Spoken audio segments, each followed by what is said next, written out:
السلام علیکم ورحمۃ اللہ وبرکاتہ۔ عقیدوں میں کمزوری کیسے آتی ہے؟ عقیدوں میں کمزوری ہماری ایمان کی کمزوری سے پیدا ہوتی ہے۔ جب ہم اپنا یقین اپنے رب العالمین سے ہٹا کر کسی دوسرے کی طرف لے کر جاتے ہیں کہ فلاں ہماری بات سن سکتا ہے، فلاں ہماری مرادوں کو پوری کر سکتا ہے، فلاں نے دوسروں کے یہ کام بنائے ہیں، اس وقت سے ہمارے عقیدوں میں کمزوری ہونا شروع ہو جاتی ہے۔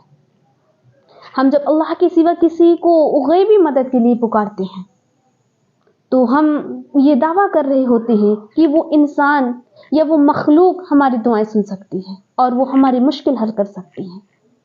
لیکن کیا کوئی بھی مخلوق، کوئی بھی غیبی چیز ہمارے اللہ سے بڑی ہے؟ اگر ہم کسی کو اپنی دعا کے لیے پکار رہے ہیں، اپنی مدد کے لیے اس سے گہار لگا رہے ہیں، تو اس کا سیدھا سیدھا مطلب یہ ہوا کہ ہم اپنے رب پر شک کر رہے ہیں۔ وہ رب جو رازق ہے، وہ جو مالک ہے، وہ رب جو دونوں جہان کا مالک ہے، وہ رب جس نے کن فیکن سے اس پوری کائنات کو بنایا ہے، ہم اس کی ذات پر شک کر رہے ہیں۔ یہاں سے ہمارے ایمان میں کمزوری ہونا شروع ہو جاتی ہے۔ آج ہم کہتے ہیں کہ فلاں بہت اچھے ہیں، ان کے پاس جاؤ دعا کرا لو شفا ہو جائے گی، فلاں بہت اچھے ہیں، ان کے پاس جاؤ تو وہ بگڑے کاموں کو بنا دیں گے، فلاں بہت اچھے ہیں، ہمارے رشتوں میں خرابیاں ہیں، ہمارے رشتوں کو سدھار دیں گے۔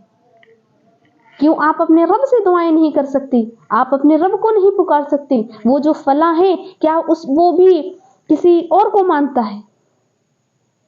اگر وہ کسی اور کو مانتا ہے، سب سے پہلے تو وہ خود گمراہی پر ہے۔ آپ اپنی گہار، اپنی پکار، اپنی صدا، اپنی مشکلات، اپنے دکھ، اپنی پریشانیاں، اپنی ہر چیز، حتیٰ کہ ایک چھوٹی سی پریشانی بھی صرف اپنے رب سے مانگیں، اپنے رب کے سامنے گڑ گڑائیں۔ وہ رب جو اس دنیا کو پیدا کرنے والا ہے، وہ رب جو ہر چیز پر قادر مطلق ہے، وہ رب جو ایک لفظ کن سے جس نے اس پوری کائنات کو پیدا کر دیا، کیا وہ آپ کی دعاؤں کو قبول کرنے پر قادر نہیں ہے؟ آپ اپنے رب کی رضا پر راضی نہیں ہیں؟ اپنی رب کی قدرتوں پر آپ کو یقین نہیں ہے؟ اپنے رب کی رحمت سے آپ غافل ہیں اور ہماری مشکل حل کر سکتی ہیں؟ آپ یہ سوچتے ہیں کہ جن کے پاس ہم جا رہے ہیں وہ ہماری مشکلات حل کر سکتے ہیں؟ اور اس کے معاملے میں سب سے بڑی حیرت اور دکھ کی بات یہ ہے کہ ہمارے دلوں کو اللہ کو پکار کر اطمینان نہیں ہوتا جتنا کہ ہمیں اطمینان اس کی مخلوق کو پکار کر ملتا ہے۔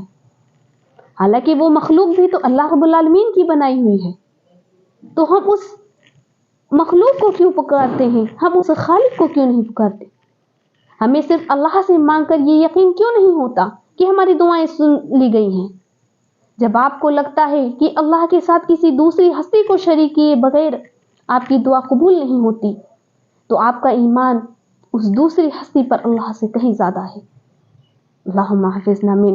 پھر آپ اپنے اس فاسد عقیدے کو اپنی کھوکھلی وجوہات کے ساتھ جتنا مرضی جسٹیفائی کرنے کی کوشش کیوں نہ کریں، لیکن آپ نہیں کر سکتے۔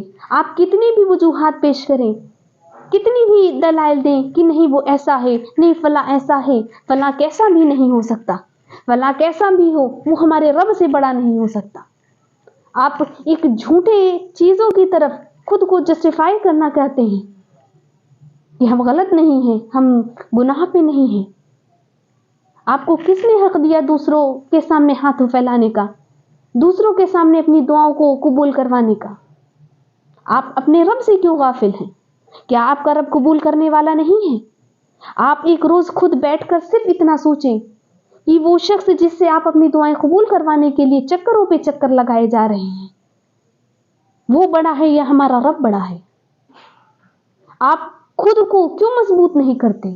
آپ کا رب آپ کو دن میں 5 دفعہ اپنے سامنے بلانے کی آواز دیتا ہے، اپنے سامنے دعا کرنے کی توفیق عطا کرتا ہے۔ آپ اس کو چھوڑ کر کسی اور کے سامنے دعاؤں کا وسیلہ لگوا رہے ہیں۔ آپ اپنے رب پر یقین کامل رکھیں۔ قرآن پاک کی ایک آیت ہے، وَمَنْ أَضَلُّ مِمَّنْ يَدْعُو مِنْ دُونِ اللَّهِ مَنْ لَا يَسْتَجِيبُ لَهُ إِلَى يَوْمِ الْقِيَامَةِ وَهُمْ عَنْ دُعَائِهِمْ غَافِلُونَ۔ اور اس سے بڑا گمراہ کون ہوگا جو اللہ کے سوا انہیں پکارتا ہو